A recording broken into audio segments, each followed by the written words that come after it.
Hey, what's up guys? It's the Believer Barber, Tyler Trotter, back with another video. I'm reporting live from Hollywood Cuts Barbershop in Jacksonville, Florida.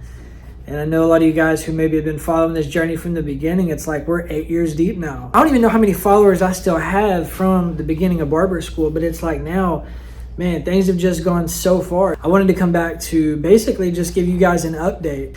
You know, I've just been passionately pursuing the God that pulled me out of active addiction and gave me this career for so long. And so I feel like God actually called us into Jacksonville, Florida.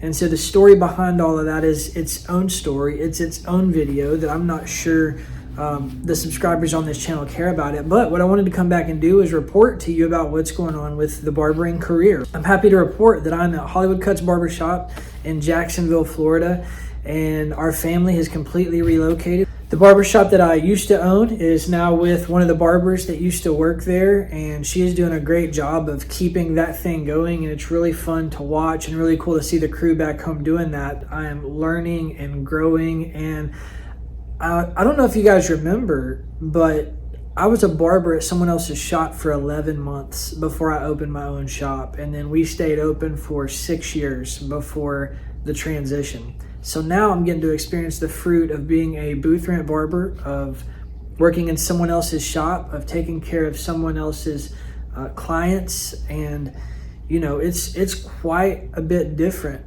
I love that the shop that I'm in, there's a lot of diversity with regards to the haircuts, and the people that I work with, I'm extremely inspired by. You may know some of them, you may not. I hope to get a chance to introduce you to them. But overall, man, life has been an adventure. You know, I'm thankful that barbering gives us the ability to make decisions about our lives and for our families so that we can do the things that we want to do, the things that we feel led to do. You can literally grind your behind off and make as much money as you want to do what you want to do. But then there are also scenarios where you have the luxury of prioritizing your life. You can decide what is important to you and how much time you want to allocate to what and how much money you want to make. There's really no ceiling on what you want to do. But when my mother passed, the way that I viewed the world and the way that my relationship with God changed so much that, you know, I wasn't really after the money like I was. I wasn't really after, it was really cool knowing people. It was really cool, you know, developing the relationships and working with brands and companies in the way that I was. But I had to take a step back from that because I needed to focus on my family, and I needed to focus on myself, and I needed to focus on what brought me peace. And I'll tell you that being a shop owner brings on a lot of responsibility. When you're a shop owner, you have to be in the shop. You have to be involved in the intricacies of the shop. There's a heavy investment of time as well as financial investments on the front end. And a lot of people don't understand that. And it's just not easy to be away from your family. And that's why when it comes to running a successful business, if everybody could do it, they would. But the truth is that the cost is very high. I did not step away from my business because the responsibilities were too high. I actually stepped away to fulfill an even higher responsibility, which is, you know, for the kingdom of God. It's for ministry. And so I want to see people come to know God. And you know, it's not even really about what I want to see. It's about what I was created to do. And for me, barbering was a pathway into my ultimate purpose, which is what I'm still on. Having said all that, I am excited to kind of feel the momentum and feel the flow of getting back into what I like about the industry. And what I like about the industry are you know, the relationships with the people that I have, the relationships with the companies, with the brands that I've developed over the last several years.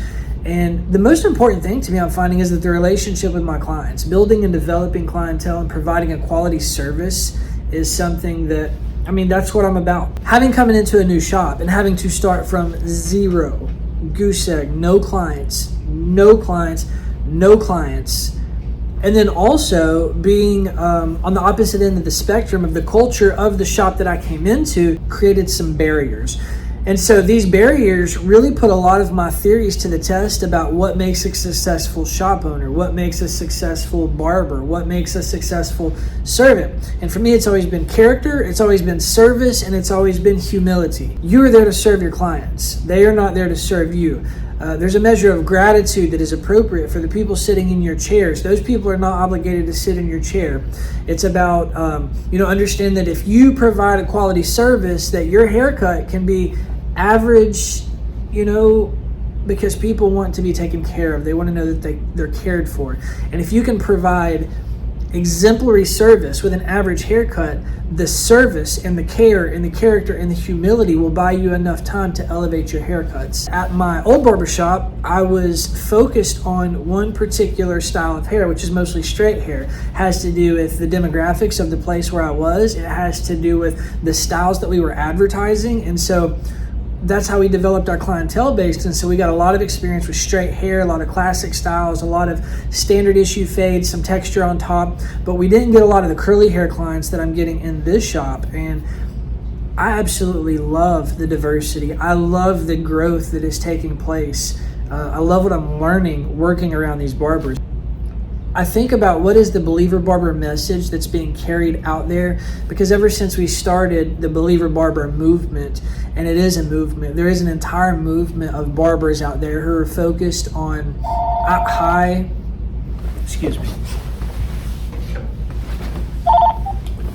Hollywood Cuts Barbershop. This is Tyler.